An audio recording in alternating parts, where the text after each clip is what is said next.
आता होत आले यापुढे ते ना कधी होणे.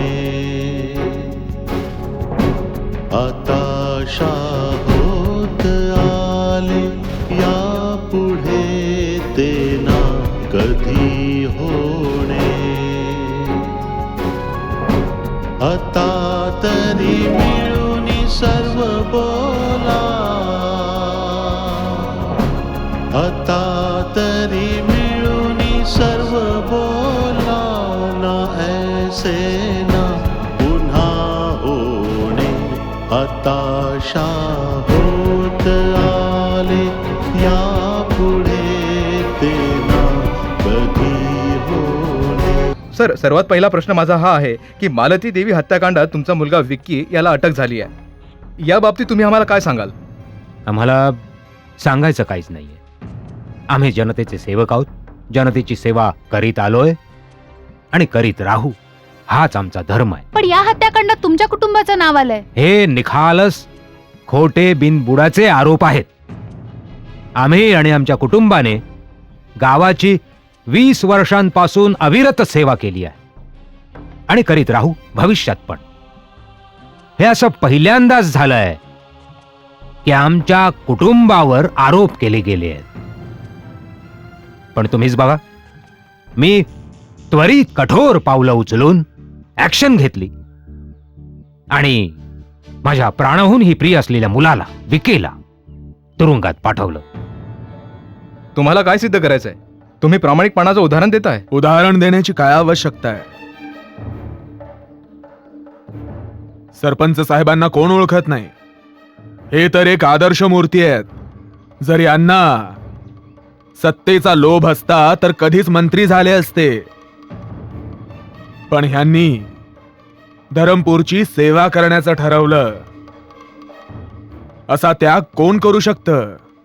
मला असं वाटतं की असा त्याग एखादा महात्माच करू शकतो. जर माझ्या मनात कसल्याही प्रकारचा स्वार्थ किंवा आणखी एखादी भावना असती तर काय मी माझ्या फुलासारख्या मुलाला तुरुंगात पाठवलं असतं? आता तुम्हीच सांगा. लोकांनी फक्त एक बोट उचललं आणि मी तात्काळ त्यांचं म्हणणं ऐकलं आणि आज विकी जेलमध्ये. पण असं म्हटलं जातंय की मोबाईलवर जो आवाज आहे तो विकीचा आहे. हे पहा, हे प्रकरण अजून न्यायप्रविष्ट आहे आणि आजकाल तंत्रज्ञानाचं युग आहे. आवाजामध्ये फेरफार करता येऊ शकतात. एखाद्या आवाजाची नक्कल दुसऱ्या आवाजामध्ये करता येऊ शकते. आणि दुसरी गोष्ट, ते जे काही असेल ते प्रशासनच ठरवेल ना की हा आवाज कोणाचा आहे. पण मला खात्री आहे की नेहमी सत्याचाच विजय झालाय आणि होत राहणार. सत्यमेव जयते. आतापर्यंत तुमच्या लक्षात आलंच असेल की सरपंच साहेब सत्याला किती महत्व देतात ते. आणि हो, आणखी एक महत्वाची गोष्ट, यांनी अजूनपर्यंत सरकारी यंत्रणेवर किंवा प्रशासनावर दबाव टाकलेला नाहीये. बस, आता तुम्ही बघाच. एक ना एक दिवस हे गाव एक आदर्श गाव बनेल. माझा प्रामाणिकपणा आणि माझ्या कुटुंबाने जो त्याग केलाय गावासाठी, तो या गावाला पूर्ण देशात एक मॉडेल बनवेल. आणि त्यासाठी मी दिवस रात्र मेहनत करेन. फासावर लटकेन, पण या गावातील कोणत्याही व्यक्तीच्या केसाला धक्का लागू देणार नाही. एक मिनिट.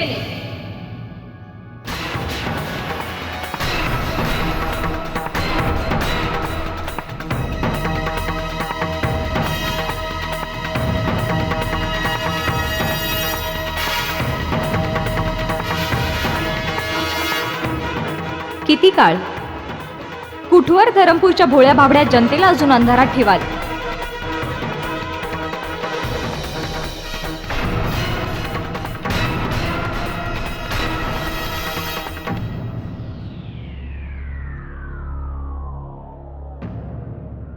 कुठवर धरमपूरच्या भोळ्या भाबड्या जनतेला अजून अंधारात ठेवाल? तुम्ही विसरता आहात की तुम्ही एका खुनी मुलाचे वडील आहात. असे असून सुद्धा तुम्ही मोठेपणाचा आव आणताय. यालाच म्हणतात की खायचे दात वेगळे आणि जगाला दाखवायचे दात वेगळे. पण मला इथे जमलेल्या मीडियातल्या लोकांना हेच सांगायचंय की ह्यांच्या थोरल्या मुलाने म्हणजेच विक्रम प्रताप सिंगनेच माझ्या आईचा खून केलाय. आणि कोणत्याही परिस्थितीत मी त्या खुनी विकीला फासावर चढवणारच.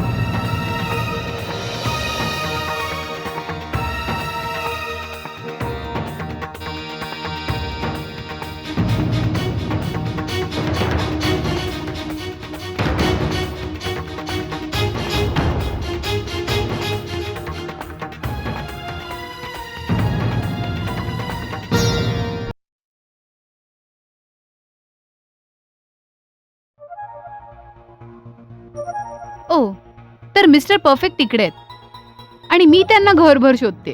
का शोधत होतीस मला? कारण लवकरच तुझं आणि माझं लग्न होणार आहे, म्हणून आपण एकमेकांबरोबर वेळ घालवला पाहिजे. तुझ्या डोक्यात अजून कुठला दुसरा विचार नाहीयेत का? विजय, माझं तुझ्यावर मनापासून प्रेम आहे. तर मग मी काय करू? तुझ्या प्रेमाशिवाय मला भरपूर कामं आहेत. माहितीये मला तुझी समाजसेवा ना, पण मी तुला प्रॉमिस करते की मी तुझ्या कुठल्याही कामात आडकाठी करणार नाही. तू का आडकाठी करशील? तुझा माझा संबंधच काय आहे? विजय, तू नेहमी मला असं घालून पाडून का बोलतोस? कारण यामुळे तुझं मन कठोर बनेल, म्हणजे भविष्यात कोणतेही हादरे तुला पचवता येतील. मला माझ्या प्रेमावर पूर्ण विश्वास आहे. माझ्या बरोबर असं कधीच होणार नाही.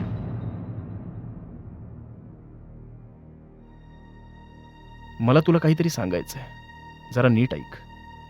माझ्या मनात दुसरीच कोणीतरी आहे. काय? मी कुणा दुसऱ्या मुलीवर प्रेम करतो.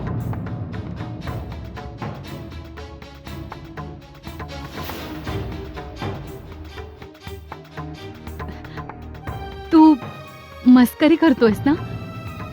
हे बघ विजय, मला अशी मस्करी नाही आवडत. हा, संजना, माझा प्रेमभंग झाला तर मलाच त्रास होईल, जसा आता तुला होतोय. आणि तुझ्यासाठी मी मला त्रास का करून घेऊ? आणखी एक गोष्ट, आपण दोघंही एकमेकांना अनुरूप नाही आहोत. आपण दोघं एकत्र कधीच नाही राहू शकत.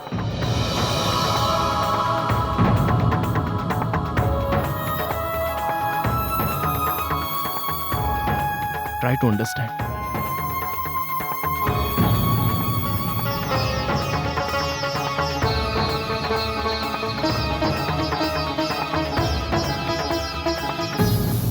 तू तर सारखं विजयदादा करत असतेस ना. आता काय बोलशील तुझ्या विजयदादाबद्दल? हे बघ भारती, मला वाटलं विजयदादांचं बरोबर आहे म्हणून मी बोलले. ठीक आहे, मान्य आहे मला. पण गावात हा जो तमाशा सुरू आहे, नाटकं सुरू आहेत, त्याबद्दल काय बोलशील? कसली नाटकं? त्या शंकर सिंगने प्रेस कॉन्फरन्स बोलवून भोळ्या भाबड्या गावकऱ्यांची दिशाभूल करण्याचा प्रयत्न केलाय. खरंच? नाहीतर काय. अजून किती खोटं बोलणार हे लोक, आणि तेही छाती ठोकपणे. पेपरात छापून आणणार. आता हे स्वतःला वाचवण्याचा प्रयत्न करतायत. एकतर माझ्या आईला मारलं, गावाचा विकास थांबवला, आणि आता स्वतः महान बनायला निघाले. सगळीकडेच गोंधळ माजलाय. ते म्हणतात ना, उथळ पाण्याला खळखळाट फार.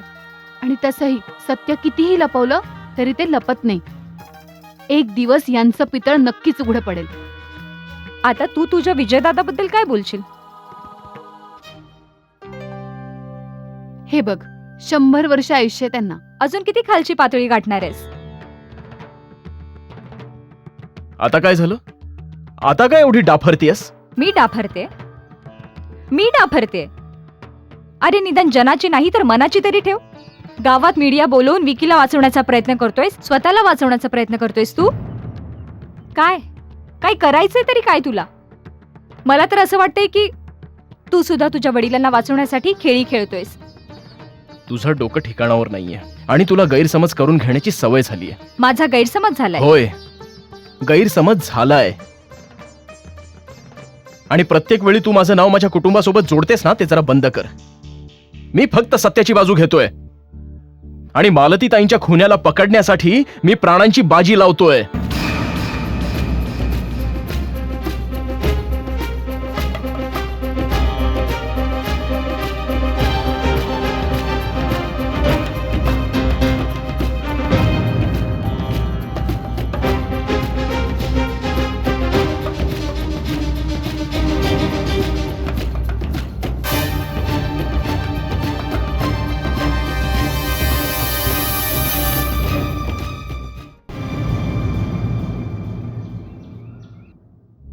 दादा,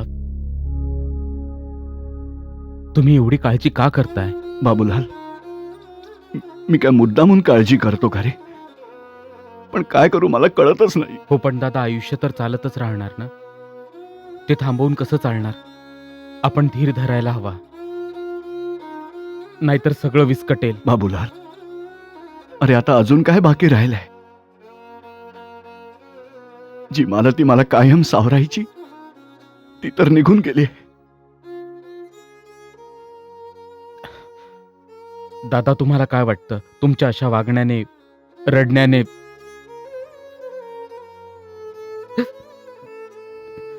वहिनी परत येतील? बाबूलाल, मी प्रयत्न करतोय रे, पण काय करू रे, मनात विचार येत राहतात.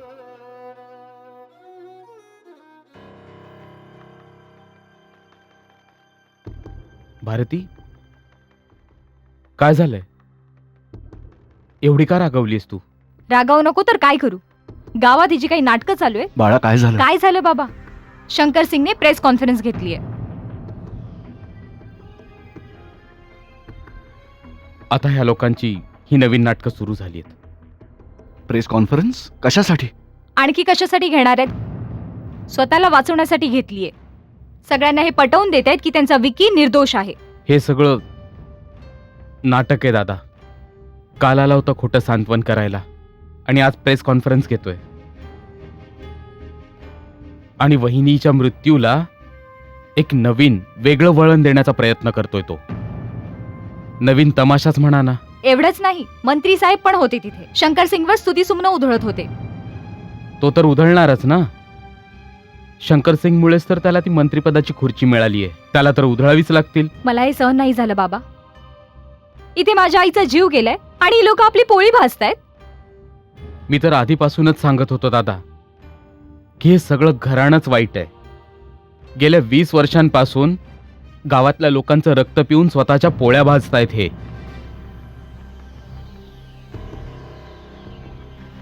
भारती,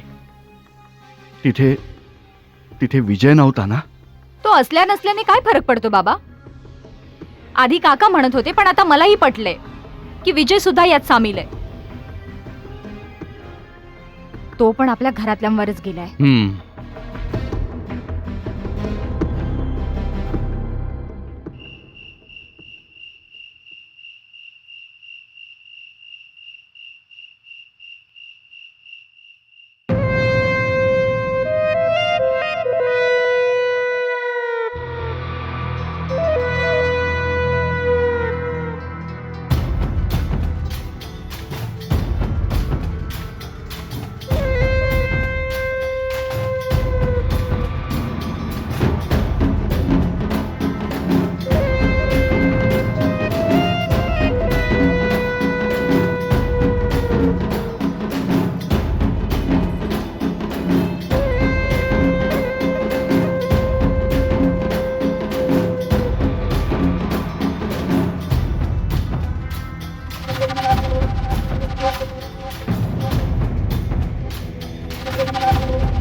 बाबा,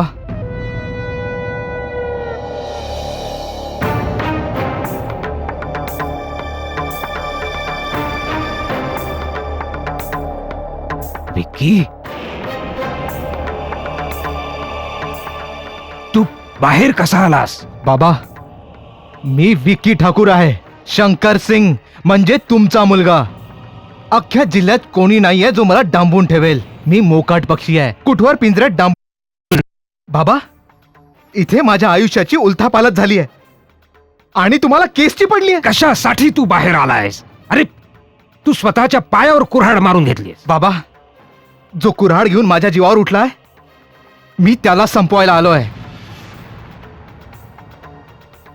काय डोकं फिरलंय का तुझं? डोकं माझं नाही, त्या विजयचा फिरलंय. मी तुम्हाला बोललो होतो ना बाबा, बाहेर आल्यावर सगळ्यात आधी त्याला ठिकाणावर लावेन, गोळी घालेन त्याला.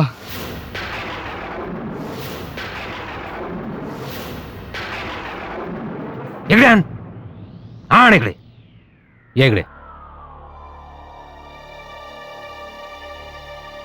वारंवार चुका करायची सवय लागली आहे तुला. तू असं काही करणार नाहीस. कोणाला काहीही कळणार नाहीये.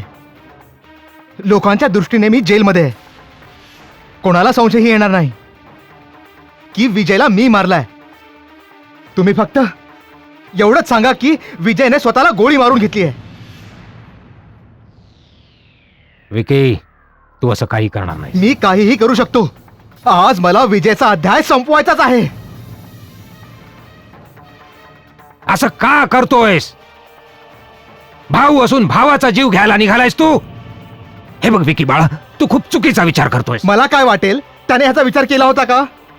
त्याने मला तुरुंगात पाठवलं, काळीबा फासला मला. अरे मग त्याने चूक केली म्हणून तू तीच चूक करणार आहेस का? का स्वतःच्या घराला आग लावायला निघालायस? ही आग सुद्धा त्यानेच लावली आहे आणि ही आग त्याच्या मृत्यूनेच विझेल. बाबा, मी सोडणार नाही त्याला. नाही विकी, थांब. नाही बाबा, मी कोणाचंही ऐकणार नाही. सोडा मला. विकी, थांब. आज तर मी सोडणार नाही याला. विजय, विकी, थांब तिथे. सोडणार नाही आज त्याला. हा?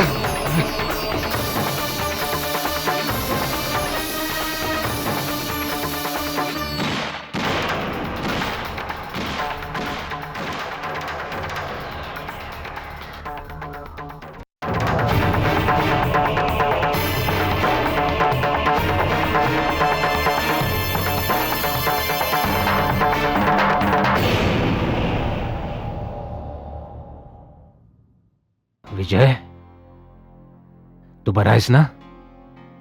वाचन करतोयस का? अहो बाबा, काय झालं?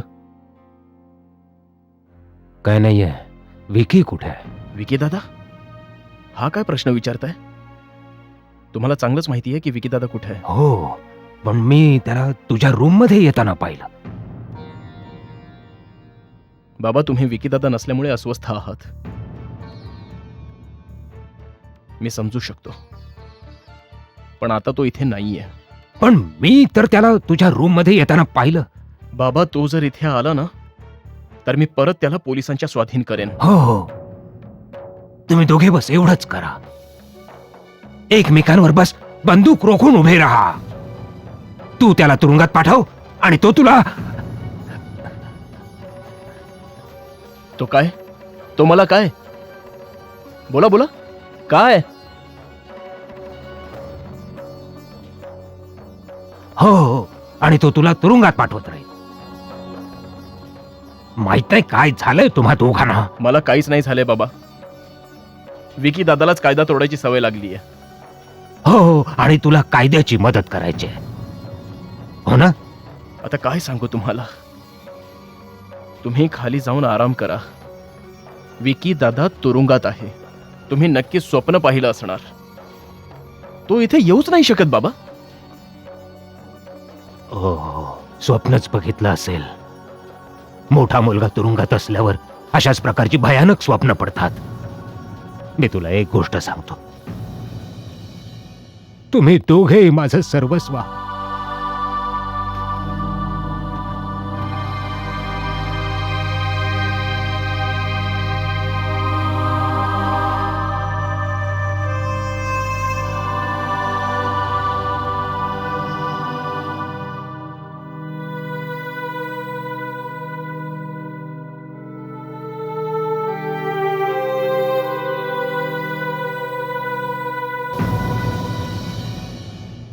आता होत आले या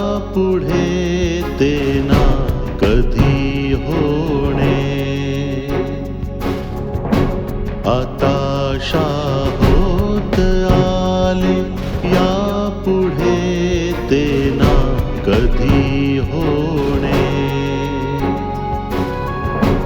आता तरी मिळून सर्व बोला